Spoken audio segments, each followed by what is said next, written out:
योगी cabinet की बैठक जो है खत्म हो चुकी है। योगी कैबिनेट की बैठक खत्म हुई और इसमें बड़े फैसले लिए गए हैं। 19 सितंबर से शुरू होगा विधानसभा का मॉनसून सत्र। बड़ी जानकारी आपको दे दें, कैबिनेट में आए प्रस्ताव पर लगी है मुहर। कई और अहम प्रस्तावों पर भी मुहर लगती हुई नजर आई। बड़ी जानकारी इस वक्त आपको दे रहे हैं। कैबिनेट की बैठक खत्म हुई और कई अहम प्रस्तावों पर मुहर लगाई गई है इस बैठक में। साथ ही बड़ी जानकारी आपको दे दें कि 19 सितंबर से शुरू होगा विधानसभा का मॉनसून सत्र। हालांकि पहले से ही कयास लगाए जा रहे थे कि मॉनसून सत्र को लेकर भी चर्चा होगी। कई प्रस्ताव जो है यहाँ पर पेश किए जाएंगे जिस पर मुहर लगती हुई नजर आएगी। तो कैबिनेट की बैठक खत्म हो चुकी है और इसको लेकर अभी जानकारी ये निकलकर सामने आई है कि कई प्रस्तावों पर मुहर लगी है।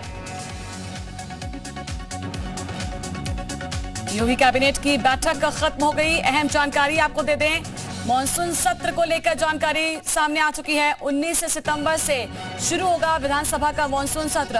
तो योगी कैबिनेट की बैठक में बड़े फैसले भी लिए गए हैं और साथ ही 19 सितंबर से मॉनसून सत्र शुरू होने जा रहा है विधानसभा का। तो कैबिनेट में आए प्रस्ताव पर लगी है मुहर। कई और अहम प्रस्तावों पर मुहर लगी है। बड़ी जानकारी, योगी कैबिनेट की बैठक खत्म हो चुकी है और इस पर लगातार जो हमारी निगाहें बनी हुई थी कि आखिरकार क्या कुछ इसमें अहम रहने वाला है। तो योगी कैबिनेट की बैठक खत्म हो चुकी है अब और इसमें बड़ा फैसला लिया गया है कि 19 सितंबर से शुरू होगा विधानसभा का मॉनसून सत्र। कैबिनेट में आए प्रस्ताव पर मुहर लगी है। कई और भी अहम प्रस्तावों पर मुहर लग चुकी है।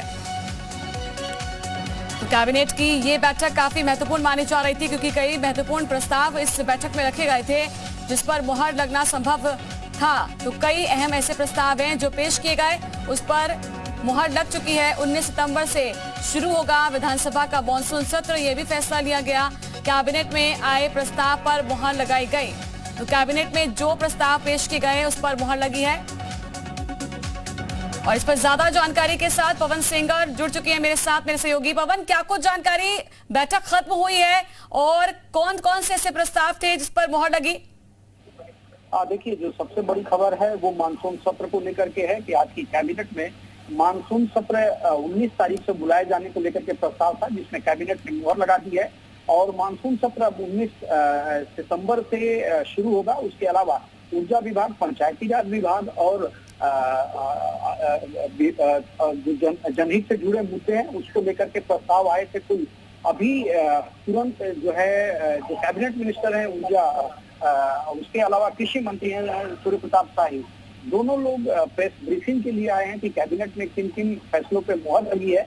लेकिन जब बाहर सुरेश खन्ना आए थे जो संसदीय कार्य मंत्री हैं, उन्होंने बताया कि 19 तारीख से मानसून सत्र बुलाया जा रहा है। उसके अलावा जिन फैसलों पे मुहर लगी है उनको लेकर के कैबिनेट ब्रीफिंग शुरू हो गई है। सूर्य प्रताप शाही इस समय स्पीच अपना ये भी कहा जा रहा था कि अनुपूरक बजट जो है वो भी पेश किया जा सकता है, इस पर भी जो है चर्चा होगी। तो क्या इसी सत्र में पेश किया जाएगा, इस पर कोई चर्चा? और देखिए, अनुपूरक बजट को लेकर के थोड़ा सा संशय इसलिए है क्योंकि अभी हाल ही में बजट पेश हुआ है और ये मानसून सत्र है। मानसून सत्र में जो तमाम विधेयक हैं और खासतौर से एनपीआर के तर्ज पे जो राजधानी राज्य क्षेत्र बनना है, उसके अलावा जो विधेयक कैबिनेट से अभी तक पास हुए हैं उनको दोनों सत्रों में लाया जाएगा।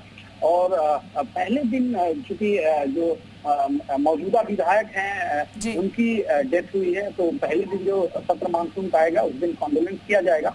ये तमाम विषय इस बार मानसून सत्र के होंगे, लेकिन फिलहाल जो ब्रीफिंग है कैबिनेट की वो शुरू हुई है कि कितने। ठीक है पवन, तो सीधा हम उसका रुख करेंगे। शुक्रिया आपका जानकारी देने के लिए। तो कैबिनेट बैठक के बाद ब्रीफिंग की जा रही है, क्या कुछ कहा जा रहा है, कौन से प्रस्ताव पर मुहर लगी, जानेंगे। अगले 5 वर्षों में हम लोग इस पर 192 करोड़ 57,75,000 रुपए की धनराशि तय की जाएगी। इस वित्तीय वर्ष में 34 करोड़ 17 लाख रुपए से का किसानों को इसमें लाभ दिया जाएगा। विशेष रूप से कृषि रक्षा, रसायन और बायो पेस्टिसाइड्स के प्रयोग के लिए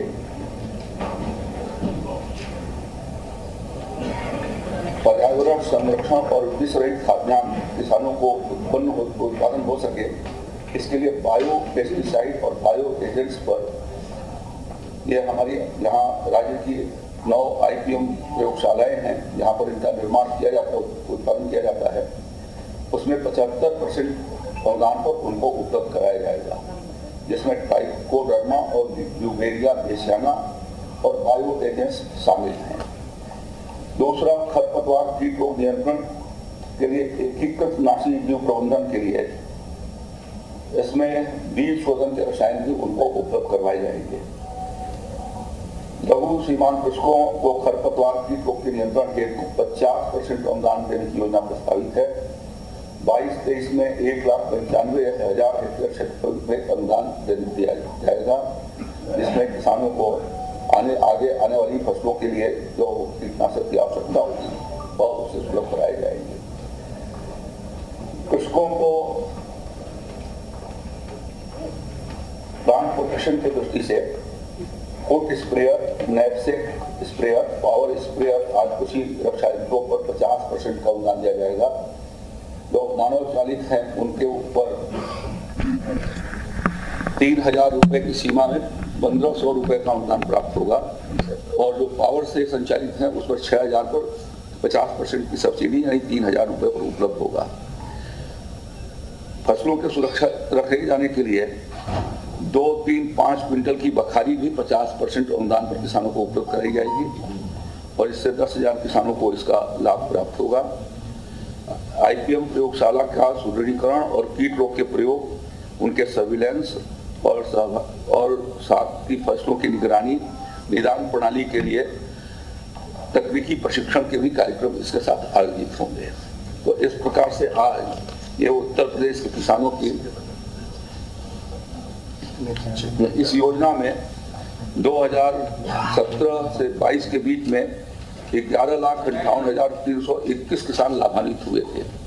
2022-27 तक लगभग 41,42,000 किसानों के लिए इस योजना से उनको आच्छादित किया जाएगा, ये प्रस्तावित किया गया है।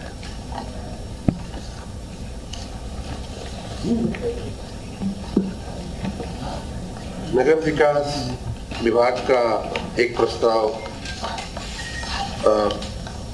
एक नहीं बल्कि 12 प्रस्ताव पास हुए हैं, जिनमें 4 नए नगर निकायों के, नगर पंचायतों के गठन का प्रस्ताव था, जिसमें कुशीनगर की मथौली, देवरिया जिले की हेतिमपुर जो माननीय शाही जी के क्षेत्र में आता है, इनका बहुत आग्रह भी था, अयोध्या की माँ कामाख्या, ये गांव सुनवा है लेकिन वहाँ चूंकि माँ कामाख्या का प्रसिद्ध मंदिर है इसलिए माँ कामाख्या के नाम पे इस निकाय का नाम, नगर पंचायत का नाम रखा जा रहा है। फर्रुखाबाद की संकिसा, इस प्रकार 4 नगर निकायों का, नगर पंचायतों का नया गठन हो रहा है। और इन आपको याद होगा कि जुलाई के पहले 734 नगर निकाय हुआ करते थे, जिनमें 19 नए जुड़े और एक रामनगर बनारस का रद्द हुआ तो 752 रह गए थे।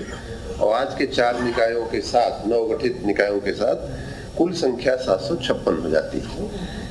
जहां विस्तार हुआ है उनमें पुनः देवरिया माननीय शाही जी का यहाँ भी बहुत इंटरेस्ट था और इनकी काफी मार्गदर्शन